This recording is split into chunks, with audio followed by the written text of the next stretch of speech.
You are now listening to 15 Minutes of Fame Radio. Let's go. Man, I appreciate y'all, man, very much for doing it. I've been hopping in all day, you know what I mean, in the chat and everything like that. Yeah, I definitely seen KOTD in that chat. I said it earlier.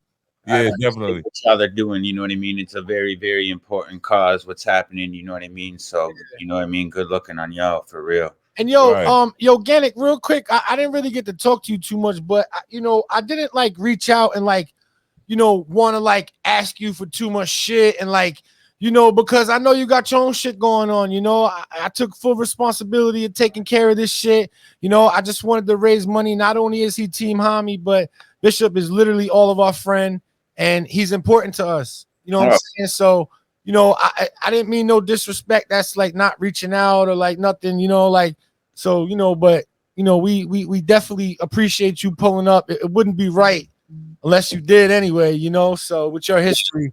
Definitely no disrespect taken, bro. Everything is for a good cause. Like, everyone's trying to just do the right thing, man. So, obviously I would never be disrespected by anything like that, but shout out to y'all, man. You know what I mean? Even playing like some of his fucking classic tracks, like, the song you just played, the one that he had with Camo, it was like, so a funny thing with that is like, that was before music videos were like an everyday thing for everybody. You know what I mean? Like that was when, if you had a music video, like you fucking made it. Like Bishop was a fucking star in Toronto, bro. You know what I mean? Like having like all the music videos, the celebrities, that track was huge back in the day, bro. Like huge, man.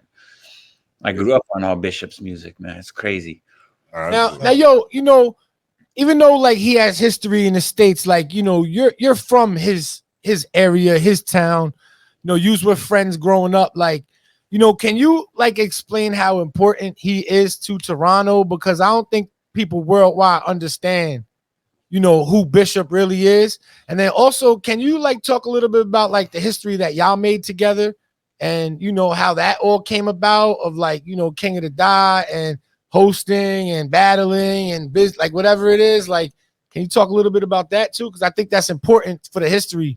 Yeah, it's crazy, right? Like, I grew up in a small town just outside of Toronto. So, Bishop actually lived in this small town for like a 2-3 year period. And, this is back when like, not many things were popping in Toronto. So just him living here was almost like fucking news for the town, so he's a couple years older than me. So growing up, like I heard of Bishop long before I ever met Bishop, you know what I mean? So he had like a reputation and everything that kind of like, preceded itself. It's like people knew who he was. So, I did get to know him through music, but like, to be honest with you, like he just had like an impact because it was different back then. There was no one really pushing Canadian content, and when they were, it was like kind of like a radio pop friendly version of like what was happening from Toronto, like other than like Cardinal. But like I think everybody in the right state of mind kind of just thought Bishop was the first person that was going to blow up out of Toronto on like a superstar level. He's having songs with Nate Dogg and everything. So the impact and the influence that he had on just like building the Canadian hip hop scene, giving people the confidence to go out and get it, making people realize that like a lot of these things are possible. Like he popped up with Bodog and like, all this stuff and all these commercials. He's in movies with Ray Liotta and like, he's going around the same places that we're all going. So like, I don't think people really understood. Toronto didn't have a lot of like opportunity back then. So just having someone that was going to America, pushing these boundaries for us and doing that, like it gave so many people from Canada the outlook of like, holy shit, this could be me too. You know what I mean? And before that, you felt like you had to be cherry picked to be that person. You know what I'm saying? People didn't believe in the grind. Bishop taught people that the grind is real. You go out and you get it. Like, he would put his face everywhere. He would be on every radio show out rapping whoever's on. Oh, you got a guest? Well, watch this. You know what I mean? See if he can rap as good as me. That's a fact. That was his mentality, and we grew up in like that era of like, man, like you can rap, but can you rap as good as me? You know what I mean? And that was how it was when you met everybody. It was almost, you know, and then you'd respect the people that would kind of have that, you know, that go with you. You know what I mean? So he influenced, you know, the Canadian hip hop scene on a level that, like, it's really hard to explain because there's no metric to value it or anything like that. It was more so like, you know, this is before YouTube existed. Like, you know, we're all staying up late at night to turn certain college radio stations on just because that's the only station that would be playing hip hop. And, you know, Bishop would be on there just killing it all the time. You know, he had beats in the, I think he was like a 15, he'll probably correct me on this. It may even be longer. I think he was like a 15-week champion, you know what I mean, on this one radio show of just, you know what I mean? Probably even way longer, you know, but like crazy, man. Word. Yeah, Now, yo, like, can you talk a little bit about like how y'all formed, you know, whatever, you know, like incapacity or like the battle rap side came after that? Like, yeah. At what point did, like, you know, y'all start, you know, collaborating and at KOTD and grind? Yeah, so it's funny, you know, again, you know, like there was not a lot of medians to even like really find out about events or anything like that. Like you had to really, like, you know, have your ear to the street to even find out about battle rap events, because it was mainly just on like polls or something. You would see the advertisement on like, you know, fucking street posts when you're crossing the street and shit like that. So Bishop, I seen was hosting the Mark Echo Fest, and it was like a big competition in Toronto.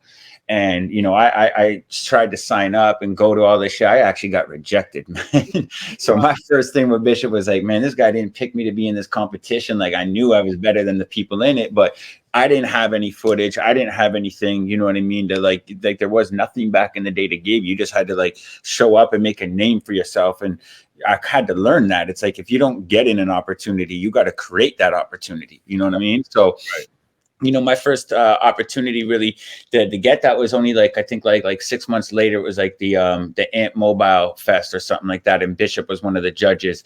And yeah, that competition, I ended up battling like Nameless, Peter Jackson, and everyone, but Bishop was one of the judges, and it was like a huge competition. But yeah, I ended up winning that. So that was like the first time, you know, he got to judge me on anything, and that's kind of like where we started to get to know each other. And then, you know, at this time he'd already been done battling in Toronto, and it was kind of like the newer era generation coming in. So Bishop was like, you know, notorious in the city with battle rap, and he was being hired just to be a host, a judge, or, you know, just to use his name to promote the events, just because he was that big of a staple in Toronto. So, you know, I think there was like a site. Oh no, I'm even skipping shit because, you know, like, was the WRCs before or after all this? I can't even remember. It had to be after. The WRCs were after. Yeah, they were, because WRCs were 2000. So this is you know, Bishop, there was like a 5 battle cycle where, you know, Bishop was like hosting and I was in. So like near the end of it, because it's Toronto, like I ended up winning like 4 of the 5 competitions. And the one where I lost, it was kind of like a little bit of a fuck up where, you know, they weren't announcing the winners at the end of the battle. They would just call the battler up the next round. You know what I mean? And so when the other guy's name got called up and the other kid came up, they're like, oh shit, this was a fuck up. But I had already left, you know what I mean? Because I heard the other kid's name and I was, you know, sour and shit like that when I was young, you know what I mean? So I'm like, I'm out of here. But you know, so that's how we kind of got to know each other, was just like through this like little cycle of competitions that happened where, you know, he was hosting and shit like that. And he kind of got to see me do my thing. And, you know, he kept picking me to win. So I was like, oh, I like this guy. You know what I mean? But yo, we got to become friends. The World Rap Championships came around. I think that put like every single rapper in like a position. I feel like if you were in that competition, you just had a bond with whoever you were with in that room. Like 10 hours of battling the same people. You're battling the same people, battle the same people. Fucking nuts, you know what I mean? So yeah, you know, that's honestly slowly just how I got to know Bishop. And then King of the Dot started, and, you know, just getting him, you know, he started coming to the events to support, and obviously just with his name and who he was, having him there and everything, it was valuable, you know what I mean? So he played his dope shit, yo. We always you know, fucking saved a spot for him, and you know, it's always there for him always, man. Bishop is you know, a good guy. He's done a lot for the battle rap scene, a lot for, you know, just hip hop in Toronto in general, you know what I mean? He helped book Arsenal when the first time Arsenal got booked for the Arsenal Pat Stay battle. You know, he was having a lot of battle rappers even just come up and stay at his condo, you know what I mean, during those times. And like, you know, those were, you know, back in the days before rappers were being even paid, right? So just doing like the little brick by brick foundation shit to kind of get things where it is, you know? Right. Yeah, man. So 15 minutes of fame. You are now listening to 15 Minutes of Fame Radio. Let's go.